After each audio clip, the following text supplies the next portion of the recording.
rappelle dans le temps que quand j'étais petite qu'on ne gaspillait rien. Ça c'est vrai ça. La séance est ouverte.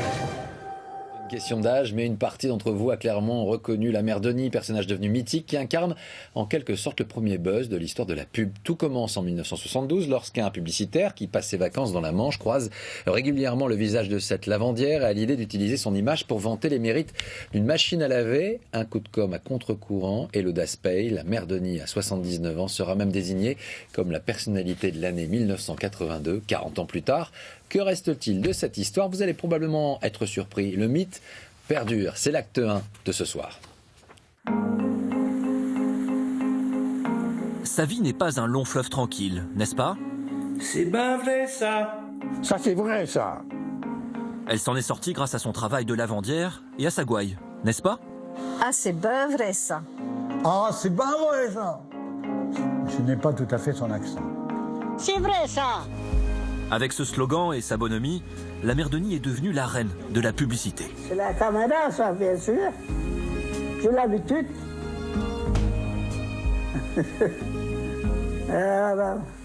Première apparition à la télé, 1973. Elle a presque 80 ans. Pour sa lessive, la mère Denis, elle a son secret. C'est le rinçage. Il n'y a pas de bon lavage sans rinçage répété, profond et méticuleux. C'est comme ça, dans la machine à laver vedette. Et là, je suis devant mon écran et je hurle de bonheur pour la pub et de jalousie. C'est la campagne que j'aurais aimé faire. N'avais pas pensé à ça, à passer ce retour à la terre, à la France d'hier, mais à la France de toujours. Elle est tout ça, la mère Denis. La mère Denis va tourner 8 pubs pour la marque d'électroménager. Elle vend du moderne avec de l'ancien. Passe-moi vite les assiettes qu'on débarrasse. Non, non, non, non, non, non, non, mère Denis, laissez-nous faire aujourd'hui. Non, non, non, non, non, non, non, mère Denis, laissez-nous faire aujourd'hui. C'est très gentil. Là, on nous replonge dans une image ancestrale, très étrange. Vedette d'énergie et d'eau. La mère Denis est un genre de galipette temporelle. On est vraiment à l'inverse de ce qui se fait. Et oui, à l'époque, c'est plutôt ça. La femme se libère avec la machine.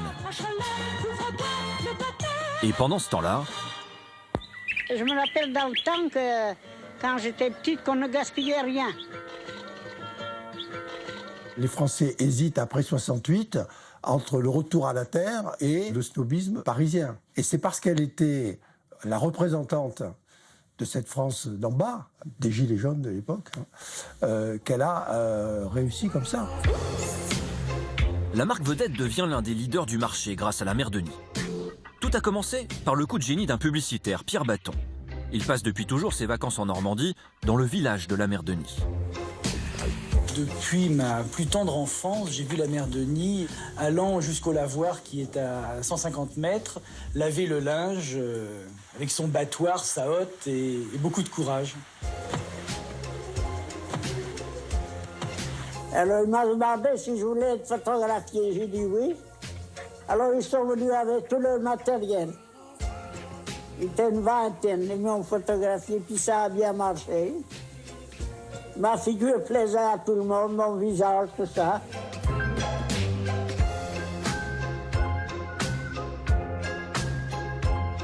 Le casting est génial, elle crève l'écran. C'était un buzz incroyable. La mère Denis est devenue la grand-mère de tous les Français.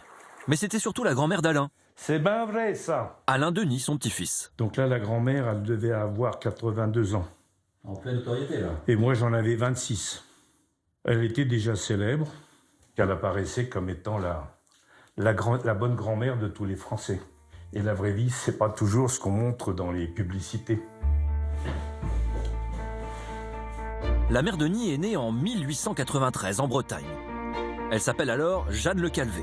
Placée dans une ferme pour travailler dès 11 ans, elle se marie à 17 ans à monsieur Denis.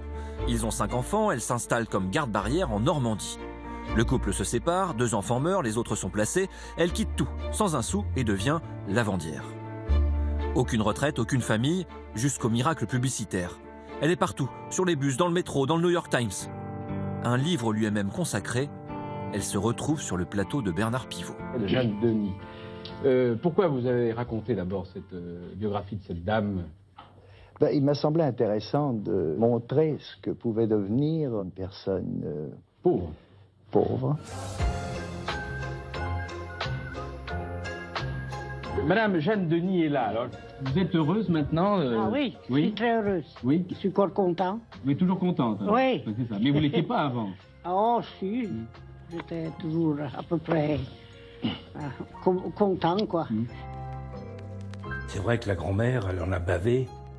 Oui, c'était un hommage à la France profonde, voilà. Celle dont on ne parle jamais, celle qui travaille dur et puis qui se lève le matin tôt et qui se couche tard. Ça vous fait rien qu'on exploite votre image par la publicité? Non, au contraire, je suis bien contente, qu'on me voit. Ah, vous êtes bien contente qu'on voit? Qu'on me voit par tout le monde. Pourquoi vous êtes contente? Parce que tout le monde m'aime bien. Elle est devenue presque cabotine parce qu'elle connaissait la musique. Alors évidemment, dans le quartier, dans le hameau, tout le monde se dit mais pourquoi cette vieille femme qui sont pas toujours très bons, qui picolent, tout le monde se l'arrache maintenant et pourquoi elle devient une vedette? Ça a créé des jalousies bien évidemment. À Barneville-Carteret, la mère Denis a laissé des souvenirs et son battoir et sa hotte de lavandière. Eugène, le petit voisin à l'époque, a récupéré ses objets, devenu collector. Je me prends pour la mère Denis, moi. Je l'ai vue faire souvent. Elle avait un caractère très fort, avec sa gouaille, avec son tempérament de bretonne, très rustique en quelque sorte. Hein. Ah, c'est pas vrai ça! Vous l'avez entendu dire? Ah oui, maintes fois. Un slogan, c'était une façon de... C'était dans son verbiage, si vous voulez, et puis de par aussi ses origines bretonnes. C'est une attraction touristique mondiale? Effectivement, un jour, un quart de Japonais est venu jusqu'au lavoir. Aujourd'hui, pas de Japonais, mais des retraités français. La rivière déborde, le lavoir est sous l'eau. Bon, vous chantez avec moi, la mère Denis, là? Allez, non, la mère Denis, laissez-nous faire aujourd'hui. Ça, c'est bien vrai, ça. Pour la petite histoire, la mère Denis n'était pas payée. Elle était, disons, récompensée. La plupart du temps en matériel électroménager dont elle ne se servait pas. On lui avait payé un frigidaire, ça, elle ne le branchait pas parce que ça consommait de l'électricité. Alors, pour l'aider à gérer sa carrière, la lavandière fait appel à son petit-fils Alain, devenu en quelque sorte son agent. Donc ça, c'est tout le dossier mère Denis, et c'est pas triste. Alors, la grand-mère me dit, tu sais, mon p'tio, ils m'ont donné un saucisson, ils m'ont donné un morceau de jambon, il y avait un pot de cornichon, enfin bref, c'était le gag. Alain obtient une rente à vie pour sa grand-mère. Vedette a accepté de donner à la mère Denis la somme de 5000 francs par chèque à son intention. Elle n'a pas fait fortune dans la pub, simplement elle a eu une fin de vie heureuse. La lavandière s'installe dans une maison de retraite, près de Pont-l'Évêque. Je suis comme une princesse. Oui. Son seul luxe, elle s'offre un caveau. J'ai choisi le plus beau de tout. Ouais.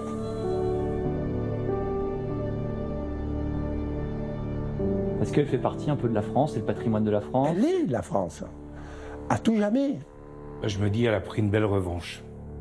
La vie n'a pas été un long fleuve tranquille pour elle. Et finalement, ce qui lui arrive, c'est bien. Jeanne Denis est décédée il y a 40 ans maintenant. Elle avait 95 ans. Et elle repose aujourd'hui, devinez où? Près d'un lavoir, forcément. Ça, c'est vrai, ça. Voilà pour cette histoire de la mère Denis. Aujourd'hui, à l'ère d'Internet et des réseaux sociaux, créer le buzz est devenu une activité qui n'appartient plus uniquement à des professionnels. Les exemples sont multiples, vous le savez. Et ce soir, arrêtons-nous sur un personnage qui a marqué les esprits et même créé la polémique. Elle s'appelle Marie Saint-Filtre. Comme son nom l'indique, elle s'infiltre partout. Des coups pour le meilleur et pour le pire. Alimenter le buzz jusqu'où? C'est l'acte 2 de ce soir. Venez, venez. Bienvenue dans le temps de l'infiltration. Infiltrez-vous, je vous en prie. Dans mon intimité. Au départ, on a un peu du mal à la cerner, Marie. Vous déguisez en quoi maintenant? Serait-elle une sympathisante de la manif pour tous? Un papa, une maman. Un papa, une maman. Je suis désolée, mais le problème avec cette décadence, c'est que j'arrive plus à savoir qui est qui. Vous êtes quoi? Vous êtes homme, femme, bi? Elle fait aussi des livraisons à domicile. Bonjour. C'est pour la commande de Deliveroo? Dans cette caméra cachée, alors que les clients s'attendent vraiment à une pizza, C'est parti, les amis!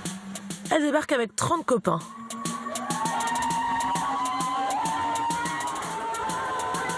Bon, rassurez-vous, les propriétaires finissent par se prendre au jeu et ça se termine bien.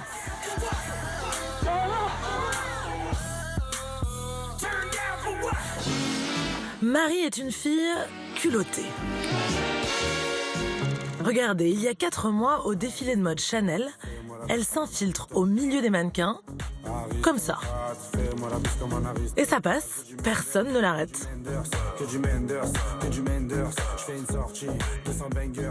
Tu te sens de faire des choses complètement audacieuses si t'as une tenue qui est audacieuse.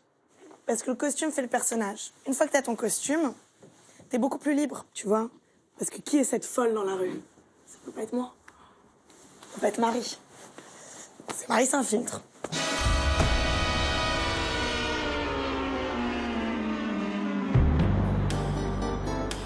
Le prochain coup de Marie tient dans cette valise. Maxime! Pourquoi tu m'appelles pas au lieu de crier? Avec son complice, il prépare une vidéo sur l'enfer des transports dans la capitale. Et en période de grève, il y a de quoi faire. Voilà, on vient d'incarner le métier le plus détesté du monde. Marie s'infiltre en pervenche, prête à verbaliser. Doucement, doucement, doucement. Vous roulez à 20, mais c'est déjà un peu vite pour nous. Maintenant, on va rouler à 10, 5, 10 maintenant, c'est comme ça. Sur les réseaux sociaux, ça donne ça. Bonjour, je suis obligée de verbaliser, madame. Parce que vous roulez en voiture, c'est fini la voiture, là. Monsieur, la mairie de Paris vous remercie. Pourquoi? Parce que vous avez l'air d'un con, mais vous roulez en trottinette. Et ça, on adore à la mairie de Paris. C'est quoi? C'est un bon point. Bravo. Et quand elle se transforme en cycliste, Marie ne le fait pas à moitié. Oh, le beau vélo. Non, le vélo est prioritaire, monsieur. Vous en avez pas marre de polluer la planète? Pollueur, va! Pollueur! Je me fais parfois ma petite pause yoga.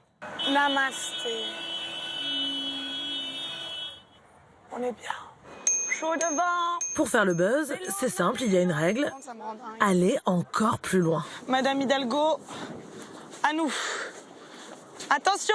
Marie, elle fonce dans la mairie de Paris. Attention, monsieur, poussez-vous, poussez-vous, poussez-vous, poussez-vous! J'ai pas les freins, j'ai pas les freins! Ben, je vais voir Madame Hidalgo. Anne, rembourse-moi ce vélo! Avec Marie, les gars! Eh oui, elle est comme ça, Marie. Merci beaucoup. Ah, c'est Marie sans filtre! Pour faire parler d'elle, elle s'en prend à tout le monde, même à ses anciens copains de Sciences Po. Salut les mythos, vous êtes sur la bonne voie, hein. Continuez comme ça. Des futurs escrocs. Marie provoque, au risque de tomber dans le mauvais goût. Là, par exemple, quand elle débarque avec des hommes torse nu en laisse à la marche contre les féminicides en novembre dernier, eh bien ça coince. Beaucoup ont l'impression qu'elle se moque des violences faites aux femmes. Tu veux frapper un peu, ça fait du bien, je te jure. Vous voulez frapper, madame, ça défoule.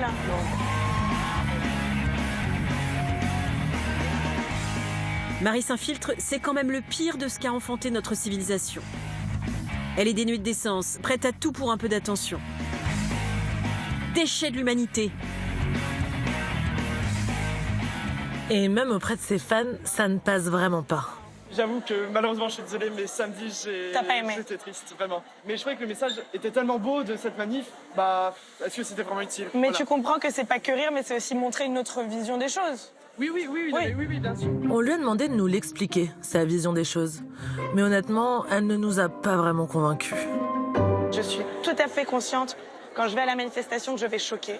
Et je peux vous dire que même si les attaques après sont féroces, je suis obligée de prendre le contre-pied, je suis obligée de faire ça. C'est comme ça, c'est mon devoir, moi, en tant que satiriste. Marie fait-elle vraiment la satire de notre époque? Ou au fond, tout ce qui lui importe, c'est qu'on parle d'elle. Dès qu'il y a eu le premier buzz, je savais que ces vidéos-là allaient être le tremplin pour autre chose. Mais oui, en fait, tout s'explique. Marie, elle a un rêve vieux comme le monde. T'aurais voulu être un arrêté. C'est le théâtre que j'adore. Et j'aime beaucoup la politique. Je suis militante du Front National. Marie, président! Marie, président! Mais ce que j'aime, c'est le théâtre. Vous savez qui je suis? Parce que j'avais quand même une grande part de folie que je devais à chaque fois canaliser. Pour mener à bien mes études. J'en peux plus, moi. Tous ces pauvres. Allez, les darons. Les darons, c'est les parents. Il veut pas, papou? Tout ça, ça fait rire sa mère. Je lève sur les dents. Marmoulette. Oui. J'ai acheté plein de gâteaux. Voilà. Son père, lui, est beaucoup moins emballé. Si vous tenez vraiment la présence, je suis là. Voilà. On t'a réclamé. J'aurais préféré qu'elle fasse autre chose, mais... Elle fasse quoi? Des choses classiques. Pour une fille qui a fait les études qu'elle a faites. Si tu avais fait la politique, tu aurais... Il voulait qu'un de ses enfants fasse l'ENA. Oui, voilà. Elle a toutes ses chances, parce que maintenant, c'est les... Il continue, il lâche pas le C'est une saltimbanque, c'est-à-dire c'est une artiste finira comme Molière, jetée à la fosse commune. Ah oui, il n'y a pas que Marie qui tacle. Bon, elle a encore du chemin à faire avant la Comédie Française. Pour l'instant, c'est le petit studio des Champs-Élysées. Ça, c'est très sympa. Et moi, j'ai un petit rituel, c'est petit bisou sur chaque sein avant de commencer le... C'est comme ça. Marie a réussi son pari. Elle s'est infiltrée là où elle rêvait d'être, sur scène. J'ai toujours rêvé d'un métier qui claque. Il me fallait un titre, bling, qui en jette. Maître Marie, Docteur Marie, Votre Honneur Marie, oh, Sainte Marie, Mère de Dieu.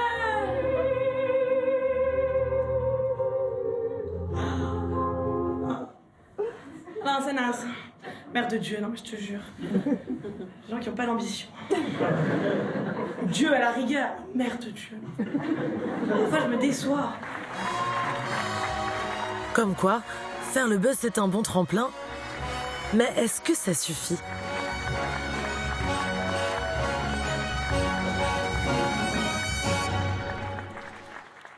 Et le bonus de ce soir avec une question sur ce mot qui s'est invité désormais dans le langage commun, le mot buzz. Comment est-il né? Quelle est son histoire? Nous avons posé la question au comédien Laurent Deutsch qui raconte sur les planches au théâtre de la folle aventure justement de la langue française. On l'écoute.